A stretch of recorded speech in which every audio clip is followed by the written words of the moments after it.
Welcome to Cancer and Peace. My name is Sean Stewart. I'm here with our host, Peter Scalzo, for another full episode of Cancer and Peace. And Peter's going to introduce our topic today because he's been mulling over this in his mind for a little bit. And so I'll let him describe how that mulling worked out. But I will note in just Cancer and Peace fashion is that Peter has now started wearing my old man shoes, as my buddy John would say. Slip-ins. Yeah, these are slip-in Skechers. These are the ones that my dad's wearing them right now, and he's in a wheelchair. He's 93. So, yeah, these are old man shoes. So Tabor is behind the computer over here, and he and my buddy John came into town. Well, Tabor's in town, but he came and I went by the Skechers store, and they mocked me mercilessly for... Oh, John did too? Yeah, for old man shoes. Because, well, John's a fashionista when it comes to shoes. So oh, he is? Okay. Yes. So... I don't know what that means to our audience, but I just thought, in fashion, we should at least point it out. Yeah. I have influence. Thanks, Sean. I have influence. Yeah. Appreciate that. Yeah. Good. Now you can introduce our topic. Okay. So recently I'm in a group with a bunch of other guys called StoryWork. And I would say one of the purposes of the group for me is it's an opportunity to be vulnerable with guys because we compose and read out loud a story of blessing or a story of harm. We do that every other week now. And I've done several stories. And these stories have been from my past. They've been when I was young, even more recently, and they've involved deep harm and I would say trauma. And I've also enjoyed stories of blessing, just real special times out of my past. But I've noticed one of the aspects or one of the benefits that I've gained from doing these stories is a certain measure of healing that I didn't think I would get or I didn't think was possible. Like some of these deep trauma stories, when I read them, and then what would happen is there's maybe a group of 10 of us or 12 of us, but there's a period of just silence and sitting in those emotions. And reading these stories have been emotional to me, but sitting in those emotions and then for an hour, the guys in a compassionate way asking questions and pointing out things about the story that I hadn't thought of. So I found it to be a deep place of healing. And so on one of the off weeks, one of the guys had us all watch a video. And it was a TED Talk by Brene Brown on vulnerability. And this particular video happens to have 50 million views, one of the top 5 watch videos. And it was on vulnerability. And the basic gist was talking about that's how we connect. Connect with others, connect with God, connect with myself. That's how I took it. But I thought it was really well done. Mm-hmm. And there was an aspect about shame, too, in it. But why don't you comment on this? Because I'm going to relate this to my cancer journey in just a minute. I figured you would. Yeah. Since this is Cancer and Peace. Yeah. Well, that's good. Yeah, I was thinking about, you just did a story last week, and I wouldn't obviously share that without your permission, but the things that stick out to me, it was this, there's that passage in James, and it says, confess your sins one to another and you will be healed. Yeah. And I think it's either in James 2 or 5. I can't remember which one it is. But James 5, is it 5? 16. Yeah, 5. Yeah. Yes, I thought so, yeah. So you're at the memory just there. Because CR does it. Yes, yeah. And the thing that I have and not to be sacrilegious, I have a rewrite, and it's like share your stories one with another, and you'll be healed. And in a sense, it's taking it to a level of thinking about it as when you confess your sin, you have to be vulnerable. Mm-hmm. And when we share those vulnerable sides of us, the thing that stuck out to me just in what you shared to start with was that you were surprised to find healing. And I was just highlighting, well, it's kind of a biblical concept. When you share vulnerably your faults and infirmities, the harms, the blessings with somebody in a vulnerable way, there's deep healing that happens. And we learned a little bit about that healing from Adam Young's work, where he talks a lot about how to heal from trauma, and it's allowing your brain, one of the techniques, it's not the only way, but one of the techniques is to allow your brain and your body to reinterpret your story through the lens of others. And you said something a second ago that I was thinking about as you said it, and one of our teammates, I remember when he started, he was coming from a recovery background, and he'd shared a lot of his story.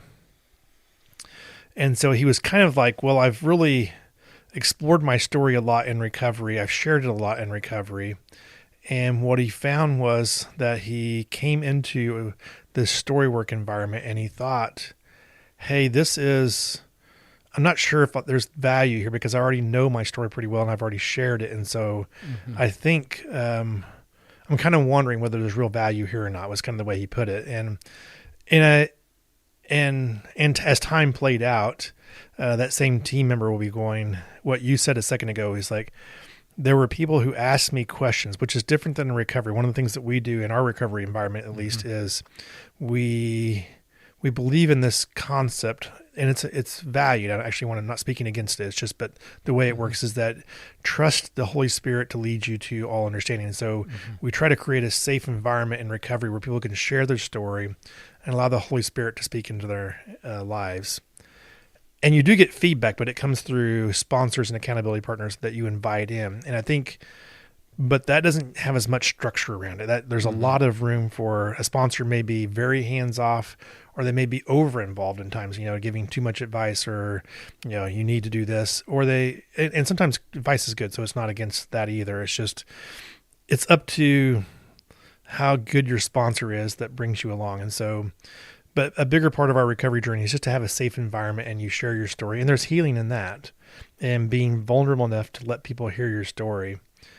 But you just described something as like, yes, and then in StoryWork, people will come and explore it with you. They don't come to fix you or give you, hey, what you need to do it's, have you considered, is it possible that the way your story actually plays out, this is what's going on and this happened, or where is this character in your story and why aren't they showing? There's all kinds of questions that we would explore to explore the story. And what you said a second ago was, when you've done this exercise, you've found that you learned more about your story because of the perspective. And that's, so I'm bringing it back to the healing. And that is that as your story is reinterpreted by others, and when you can connect with that interpretation, it's as if the neural pathways in your brain, this is Adam Young's at least ideas behind this, is that your neural pathways can be rewritten.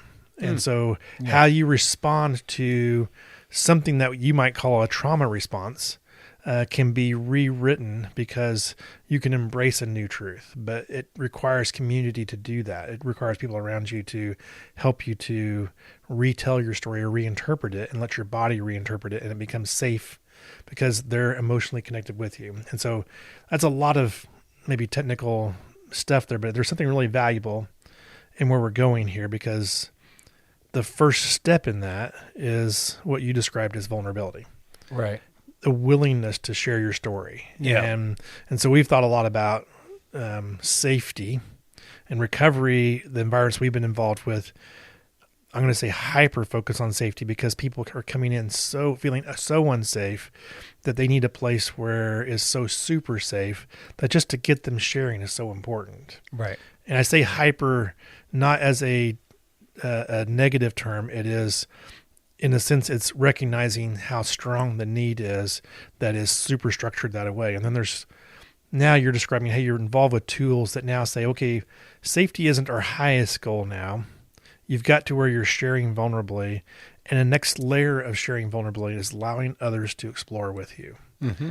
And now that's kind of fascinating because it comes with, where could this go? Because it's not that you know everything about your story, and it's not that your interpretation of it is accurate. You're open to hearing different interpretations and having to consider them. And that's a new level of vulnerability, if you think about it, that we're exploring in this space.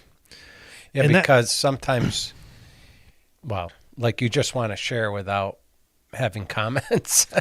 And so in StoryWork, you share and there's comments coming. And so can I be vulnerable to how people are responding to my story? We do something, you say comments, and we try to get people to not comment as much as ask questions. Right. Everything's phrased as a question. I'm not saying that to be corrected, but more. No. I think we've thought it's a good thing of to show exploration. If you can phrase it as a question, then it is more exploratory than saying what I see is this. It's saying, hey, do you see this something showing up in this story? Right. And it may imply, because I think I do, but do you see that? Yeah, because it's not fixing. Recovery and StoryWork has a rule about that. It's more about exploring with the person. Yeah. But the thing is, like you said, I have to be vulnerable even to invite that exploration, right? Yeah. And, thanks for the StoryWork explanation. And because I think that I would describe that group as a group of vulnerability, just like I would describe the recovery group as a group of vulnerability.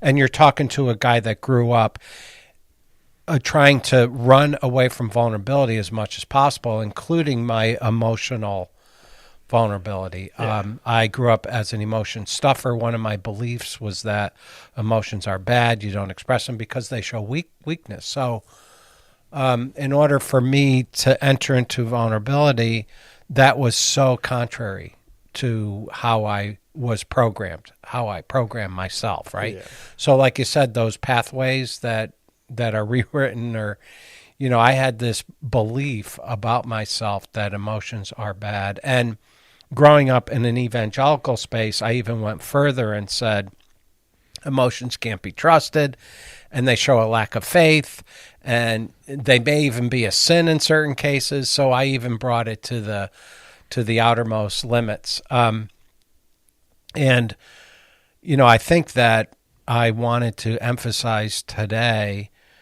how vulnerability can be one of the greatest methods, tools, however you want to put it, to be able to navigate a cancer journey. And I was specifically thinking about how twice I've been told that I needed to go home and do an end-of-life process.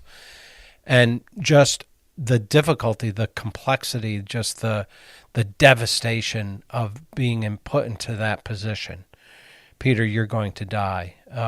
And so as I look back on it now, because those events happened in 2015, 2017, of which I've written stories about, by the way, but I look back at them now and I think I would say that vulnerability was a key way for me to experience healing in those particular places. Like you talked about that one verse about healing, and vulnerability is like confessing, right? But and so what did it look like for me to be vulnerable in that place? And I just was going to briefly mention that I was vulnerable for the first time in 3 areas: God, myself, and others. And so for the first time, I told God things that I've never been brave enough to say before, although I had been a Christ follower for a long time. Mm-hmm. But I expressed my deepest emotions of anger and fear and sadness, and you don't know what you're doing. And I'm out of here. I am done. Yeah, and I want to put that last one is, you said your deepest feelings, and then the last one is you don't know what you're doing. And so that's what it felt like. Yes. That wasn't a definitive statement, but it's what it felt like. Yeah. Because this can't be right. It's the story you're telling me. It can't be, Because you would think Job and others would be saying a very similar thing. This can't be the way. Joseph, who went through, and I would say it's a feeling of a doubt. Yes, that's a really good way. Yes, doubt, feelings, of being able to express your doubt. That's good. Yeah. Well, I think what you've described has been an important part of your journey and the peace side of this. And part of the reason why we've talked about structure is I think it might help to understand if you've grown up in an environment where sharing your emotions and your feelings and you've had this idea that you feel like you need to withhold information because it's not safe. Yes. My encouragement would be to start. It's the others piece where this becomes a problem, right? Is when you go to sharing with yourself is one thing, and then with God, there's a level of danger because you're going, hey, depending on the way you view God, if he's this overbearing father figure who's all about discipline, then sharing those real thoughts may mean that you're going to feel like discipline's coming back your way. And in that context of this is my end of life, for me it was a deep, not fear, but in that sense, but just a deep, I'm going to disappoint God at this point. I could be standing before him in just a short while. Don't I want to be the goody guy? Yeah. You know what I'm saying? So it was like, wow, I'm taking a risk but I got to get this thing out of me. That's a very interesting part of your journey is like being able to be honest with God. Yeah. He already knows. Yeah. But being able to be honest, and there is vulnerability and honesty. I wanted to focus on the others for just a second, and because if you've grown up in an environment, because I came through this door too, of information was power. I was one of the most closed off people you will ever meet, and I can remember conversations with close friends, what I would have called close friends, but they didn't know me because I wouldn't let them into those areas of myself where I felt insufficient, weak, and I would always be trying to put on a position of strength. But that's not a fun person to be a friend of, because if this person's always trying to put on strength, there's nothing attractive about that. And the thing I was going to say is to start out on this journey, recovery helped me a lot because of that thing I called hyper focus on safety was a really big help for me, because there was never feedback of you're an idiot. You don't know what you're doing. You're stupid. All the things that, the fears that were in my mind never came in recovery because of something that we call the guidelines. And so that was something I wanted to focus on for a second, is like, if you're hearing this and you're going vulnerability, I don't even know, look for groups that have guidelines, because if they have guidelines, they've thought about safety and what's important, and pay attention to what the guidelines say. And if you see that the guidelines are there to protect the value of what you had to share, that's a place where you might be willing to start at. I was going to suggest, hey, go join a Cancer and Peace group. And you may find that just because you're joining people, that we had this saying in recovery, share your struggles with those who share your struggles. And that may be good, but not every group that has a similar thing. I'm not pointing to any Cancer and Peace or any cancer group because I don't know, about these groups. But I would say if they don't have guidelines, they may just be assumed because you share a disease or a medical diagnosis that it's going to be safe, but that doesn't mean it will be. You actually need to teach people how to operate in safety to open these doors. I had to learn. Yeah. I had no idea. I had always thought that I was supposed to fix people. Me too. Yeah. And as soon as I was around someone, I should have known, because as soon as I was around someone who tried to fix me, I shut down. Yeah. I became defensive. So, so the guideline of no fixing was a pretty big one for me. Confidentiality and that one. So I have a little model that if someone, like, I think there are people who are pretty good with vulnerability. They may have grown up in an environment where it was safe to share, and so they don't struggle as much as some of the rest of us. And so I'm not trying to be everybody has to go down this road, but a model for somebody who does struggle with vulnerability. And I think the reason why we're talking about this is to help people to journey this way a little bit. And we'll talk about the whys in a second, because that Brene Brown thing, I want to highlight something myself, and let's go back and forth on that a little bit. But the model looks something like this: is a place like a recovery group that has strong guidelines where there's no fixing, and it's enforced is super good because they hyperfix on safety. And then as you get comfortable and you get your story out there a little bit without the negative feedback that's coming your way, then you can move up. And I call that a place, it's like riding a bike with training wheels.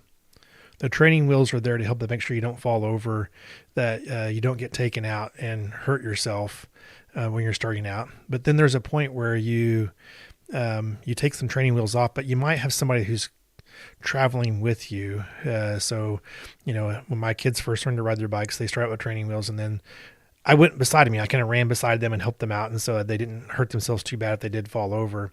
And that would be something similar to where you have a group of people who now are giving you feedback, but they still have a lot of guidelines and there are rules in place to make the group safe, but they're there to give you feedback. And that's learning to ride in a vulnerable place where there's a lot of support there. And the next layer of the model is, can I be vulnerable in environments where it's appropriate, where there's no guidelines? This is taking the training wheels off and there's not somebody there who is enforcing the guidelines because it's a place to live from.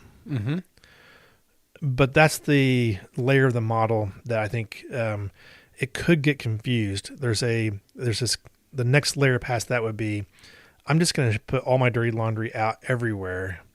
And I think that violates throwing your pearls before swine. And so I think that's where in my model that I would put a stop is, no, actually don't share your dirty laundry with everyone, but share it in places where you know that people aren't there to destroy you, that where there's edification taking place, and you kind of know the people well enough to know what their motives are. Yeah. And where they're going. And so that's the model I would lay out. And you may be able to start at a different level than I did. I had to start out at that super, super hyper safety place because me also. Growing up where I grew up at, I felt like that if I shared something, it was going to come back in some way that was abusive. Yeah. And so I became very protectionist and isolationist when it came to information. And I had to learn that that's not the way all of life is. And then that flows in. You want to comment? Because I want to talk about the Brene Brown, but you want to comment on the model or anything like that? Those thoughts?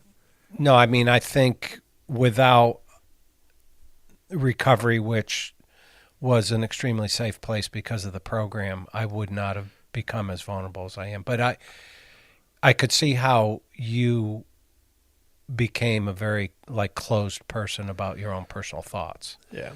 And I imagine now you've seen a world of difference within yourself. Yeah. Yeah. Yeah. I've gotten to where I can now speak in front of groups, churches and others, and share a lot of dirty laundry and not worry about what they think and feel about it. So it's a reduction in what the term we would use is codependency, worrying about what other people think, not getting my value from what they think about me. And so you mentioned the Brene Brown video. Yeah. One of the most, when she talked about vulnerability, she started researching what made people wholehearted and what blocked people from being wholehearted. And this led her down to this door of vulnerability. And the thing that she found was the biggest blocker of people being wholehearted was shame. And I found that she was coming as a secular researcher into this arena to have your life and being wholehearted. What brought people that she saw that were deeply able to love and connect with others. And she kind of put researching terms around what that looked like. The largest issue was shame. And I can validate that for my own life. It's like shame, growing up and coming to this feeling shameful, worthlessness was the big blocker for wholeheartedness. And then, so what happens is you put on a mask. And there's this concept, we've talked about it before, but if you wear a mask, the only thing that can receive love is not the real you, it's the mask. So when when expressions of love come your direction, but they're loving the mask, which the show you've put on, not the real you. You haven't actually experienced love. Yeah. Love comes when you're fully seen and fully known. Mm-hmm. And I think that's why it fits in with her wholeheartedness, is that people who found joy in wholeheartedness were able to be vulnerable. Yeah. They were able to do the actions and acts that were vulnerable. And for me, I walked that door because I came from a background that said vulnerability was weakness. Mm-hmm. Yeah. And there's a truth there. And the truth is that vulnerability is revealing my weakness. Sure. But it's actually not weakness itself. It is courageous. Mm-hmm. And that's what she defined in this video. She's like, courage. People who are vulnerable were courageous. Mm-hmm. They were able to be imperfect and still show those imperfections, and thus able to experience love, and thus able to be wholehearted. And I think the reason why you wanted to bring this today was like, as a cancer survivor, and you think about people who are cancer patients or cancer strugglers today. Mm-hmm. You know, I would think that everybody in this listening or paying attention to this would want wholeheartedness. Yeah. Yeah, because that's genuine peace.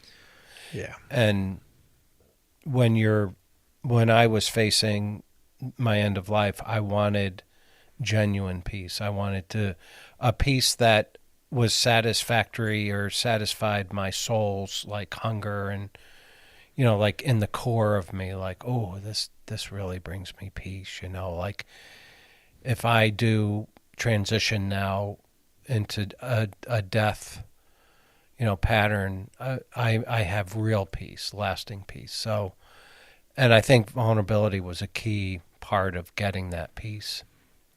Do you suppose, and I think it's quite possible, but do you suppose part of the reason why it's so peaceful is that it's not just that the mask, if you put on a mask, if you don't show your real self, you don't show your weaknesses, all about you, only the mask receives love, as we talked about. But it's also, peace comes when you do expose your real self. Yeah. And you find out you are still loved. You are still valued.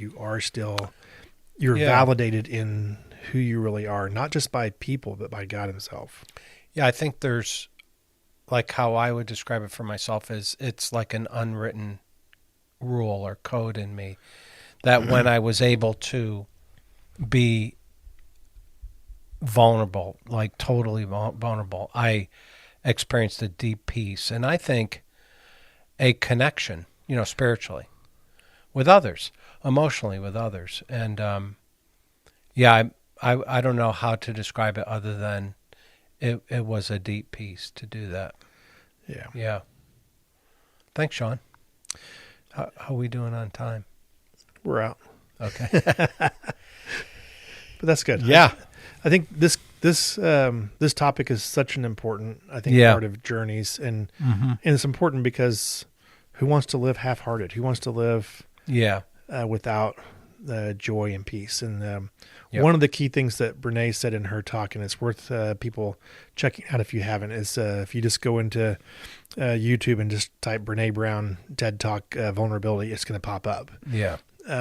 But one of the things that she said that I thought was such an important aspect is when we mask ourselves, those hard feelings of shame or others that come with it, the hard emotions, but shame being the number one. When we mask shame, you can use 1,000 coping mechanisms, and she mentioned alcohol to work, anything. You can use a lot of things to mask those. When you cover up the hard emotions, you also cover up joy and peace and hope. Yeah. And so you can't selectively mask. If you mask shame, you automatically are masking the positive ones too. And so you can't experience both. Yeah. And so important for us to recognize that wholeheartedness means that we share in the willingness to enter into those hard emotions we're vulnerable about our weaknesses, our sin struggles, our infirmities, and then we're able to experience joy, peace, Yeah. kindness, all the other things on their side. And that's the reason why I think this is such an important part of somebody who's journeying on this path, is that it's opening the door for the really good stuff that God wants to give, even joy that comes in suffering. Mm-hmm. So great. Thanks, Sean. Yep. Thanks for bringing the topic. It was good. Yeah. So thanks everyone for listening, and have a good one. Yeah. Blessings.